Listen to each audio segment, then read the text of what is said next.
Di sini kami akan menjelaskan tentang bab 3, pencatatan bukti transaksi. A. Bukti transaksi merupakan komponen penting dalam aktivitas perusahaan.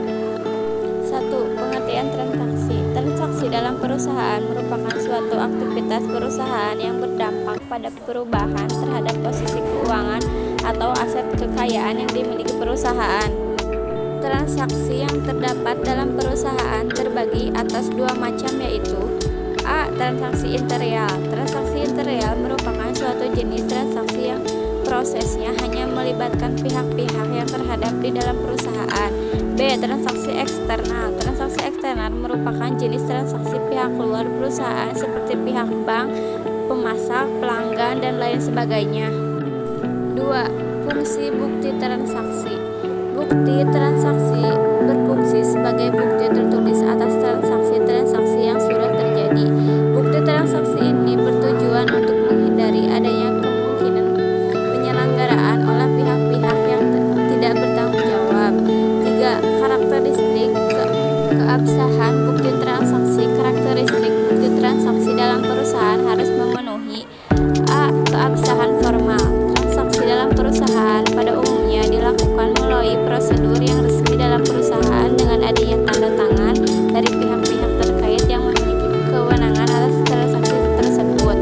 B. Keabsahan material.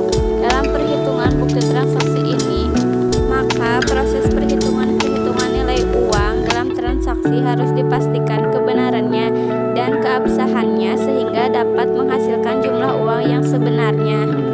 4. Klasifikasi bukti transaksi. Transaksi keuangan terdiri atas transaksi eksternal dan transaksi internal. Transaksi eksternal merupakan suatu transaksi yang dilakukan dengan pihak luar perusahaan. Transaksi internal merupakan suatu transaksi yang dilakukan dalam perusahaan itu sendiri. Di transaksi dalam perusahaan dibedakan menjadi dua macam, yaitu bukti internal. Bukti internal ini dibuat dan dikeluarkan oleh perusahaan. Bukti internal ini merupakan sebagai bukti percatatan atau kejadian yang terjadi dalam perusahaan itu sendiri. 2. Bukti eksternal. Bukti eksternal merupakan bukti transaksi yang terjadi dengan pihak luar perusahaan, yaitu faktur, invoice, nota, dan lain sebagainya. B. Jenis-jenis bukti transaksi. A. Bukti kontak. Nota kontak merupakan bukti pembelian dalam perdagangan yang dilakukan secara tunai atau kontan. Kontan terdiri dari dua lembaran. Lembaran pertama yaitu lembaran asli dalam nota kontan yang diserahkan kepada pihak pembeli. Adapun lembaran yang kedua disimpan oleh pihak penjual sebagai bukti adanya transaksi perdagangan yang dilakukan secara tunai. 2. Faktur. A. Proforma invoice atau faktur proforma. Proforma invoice merupakan dokumen yang berisi syarat-syarat jual beli perdagangan, dan apabila pihak terkait menyetujui adanya pesan tersebut, maka akan membuat kontrak antara pihak pembeli dan penjual sesuai dengan hal-hal yang ditetapkan dalam proforma invoice. B. Commercial invoice merupakan dokumen yang berisi rinci mengenai keterangan barang-barang yang akan dijual dan harga dari barang-barang tersebut. C. Consular invoice merupakan dokumen berupa invoice yang secara khusus dibuat oleh instansi resmi, yaitu kedutaan atau konsulat suatu negara. Kwitansi merupakan dokumen perdagangan berupa bukti penerima yang ditandatangani oleh pihak penjual kemudian diserahkan kepada pihak yang membayarkan sejumlah uang tersebut. Dalam hal ini pihak pembeli.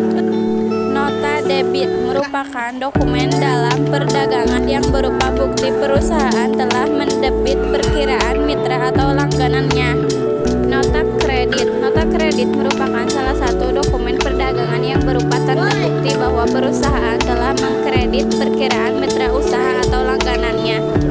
Cek merupakan dokumen perdagangan yang berupa surat perintah yang dibuat oleh pihak yang memiliki rekening di bank untuk membayar kepada pihak yang namanya tercantum di dalam cek.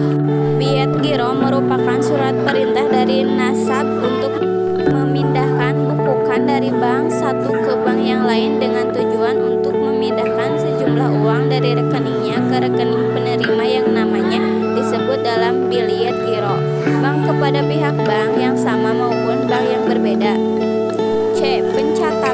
bukti transaksi. Transaksi keuangan merupakan kegiatan yang terjadi pada perusahaan. Transaksi keuangan adalah suatu aktivitas ekonomi dalam perusahaan yang menyebabkan terjadinya pengurangan kas dan penambahan kas dalam perusahaan. Transaksi keuangan perusahaan ini dapat dinilai dengan nilai mata uang dan dapat berpengaruh terhadap laporan keuangan yang dibuat oleh bagian akuntansi perusahaan. Transaksi keuangan dalam perusahaan terjadi berkali-kali dan rutin secara kontannya. Oleh karena itu, perusahaan membutuhkan proses pencatatan terhadap transaksi keuangan ini. 1. Tujuan pencatatan transaksi keuangan. A. Transaksi keuangan dalam perusahaan memberikan informasi yang berhubungan dengan sumber-sumber ekonomi, modal perusahaan, dan utang. B. Transaksi keuangan dalam perusahaan memberikan suatu informasi yang rinci mengenai perusahaan pada sumber-sumber ekonomi perusahaan akibat adanya aktivitas usaha yang dilakukan untuk mendapatkan keuntungan. C. Transaksi keuangan dalam perusahaan dapat memberikan informasi keuangan yang berhubungan dengan laporan keuangan perusahaan dan respon kepada pengurangan laporan. D. Transaksi keuangan dalam perusahaan dapat memberikan informasi keuangan yang dapat membantu perusahaan untuk membuat perkiraan potensi perusahaan dalam mendapatkan keuntungan. 2. Sistematika pencatatan. A. Kas basis. Pencatatan transaksi keuangan dilakukan pada saat transaksi keuangan yang bersangkutan telah diselesaikan secara tunai. B. Aksus basis. Pencatatan transaksi keuangan dilakukan pada saat terjadinya transaksi yang bersangkutan terlepas apakah transaksi tersebut telah diselesaikan secara tunai atau belum. Dasar pencatatan tersebut perlu dipahami terlebih dahulu karena perbedaan dasar yang dipergunakan akan mengakibatkan hasil pencatatan yang berbeda pula. Sekian, terima kasih. Wassalamualaikum warahmatullahi wabarakatuh.